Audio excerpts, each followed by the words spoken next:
রাজ্যসভার বিজেপি প্রার্থী রাহুল সিনহার মনোনয়নপত্র জমা পড়ল আজ। প্রথমে মনোনয়নপত্রে ত্রুটি ছিল, ৩টের আগেই জমা দেন বিজেপি নেতা। শুভেন্দু অধিকারী, শ্রমিক ভট্টাচার্যদের নিয়ে মনোনয়নপত্র জমা দিলেন রাহুল সিনহা। আগামীকাল রয়েছে স্ক্রুটিনি। রাহুল সিনহা জয়ের শুধু সময়ের অপেক্ষা। তিনি ভারতীয় জনতা পার্টির পরীক্ষিত নেতা, টেস্টেড অ্যান্ড ট্রাস্টেড নেতা, এবং সমান তালে তার অ্যাক্টিভিটিস তিনি চালিয়ে গেছিলেন।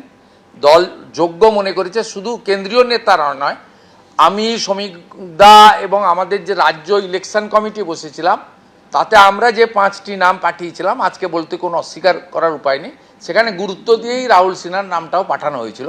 অর্থাৎ কেন্দ্রীয় নির্বাচন কমিটি চাপিয়ে দেননি, আমাদের 5টি নাম পাঠানোর মধ্য থেকে কিন্তু তারা বেছে নিয়েছে।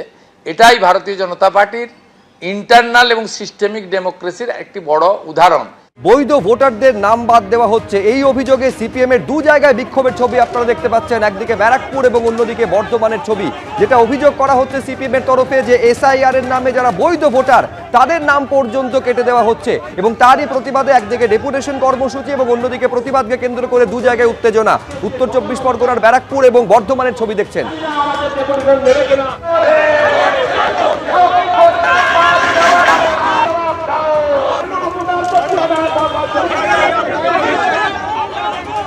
কৃষ্ণনগরে জেলা শাসকের দপ্তরের বাইরে ভোটারের লাইন, ডিলিটেড ভোটারদের ভিড়, ডিএম অফিসের বাইরে ভোট থেকে লাইন পড়েছে, আর কাউন্টার খুলতেই পড়ে গেল হুড়োহুড়ি। পুলিশ এসে পরিস্থিতি নিয়ন্ত্রণে আনে।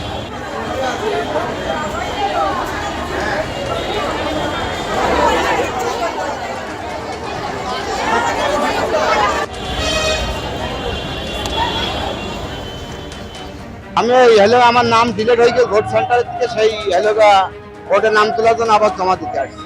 2002 বাবার নাম আছে। তারপর আজকে আমি আবার ফের কাগজপত্র জমা দিতে আসছি।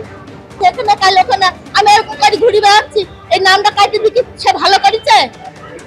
কখনোই ভালো হয়নি। আমরা হকারি করি, খাই আমাদের স্বামী।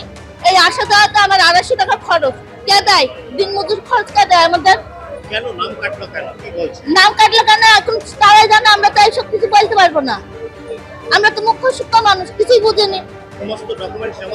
হ্যাঁ, জমা দেওয়ার পরে এরকম মানুষের হয়রানি।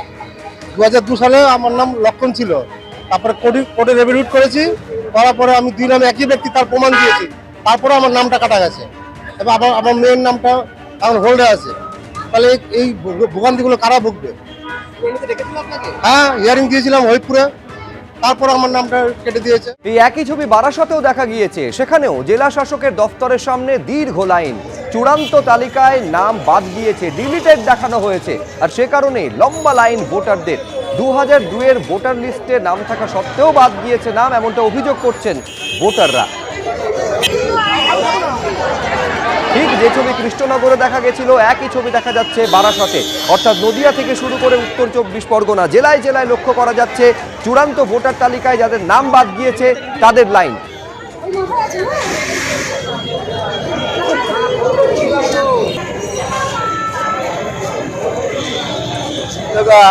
ওটা তো প্রায় সেই সকাল থেকে ভোর 5টা থেকে, ঠিক আছে। এদের কোনো সিস্টেম নেই, কিছু নেই, যে যেখান দিয়ে আসছে সব ঢুকে যাচ্ছে, হয়ে যাচ্ছে, ঠিক আছে। আর সব থেকে বড় কথা হচ্ছে যেভাবে জেনুইন ভোটগুলো কেটে গেছে, এটা কিন্তু অবাস্তব। আজকে ভাবুন, বাচ্চা ছোট ছোট দেখলাম, কেউ 3 বছর আছে, 1 বছর আছে, কেউ 3 মাস, ছোট ছোট বাচ্চাকে নিয়ে এখানে এসছে। তাদের অবস্থার কথা ভাবুন। আমি আমার ভোটটা কাটা গেছে, তাই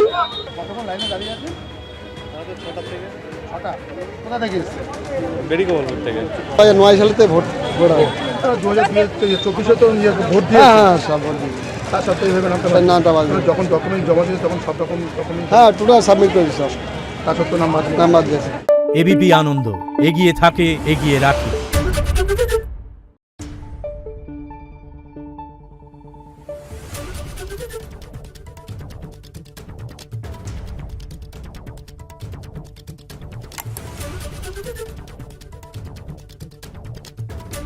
Thank you.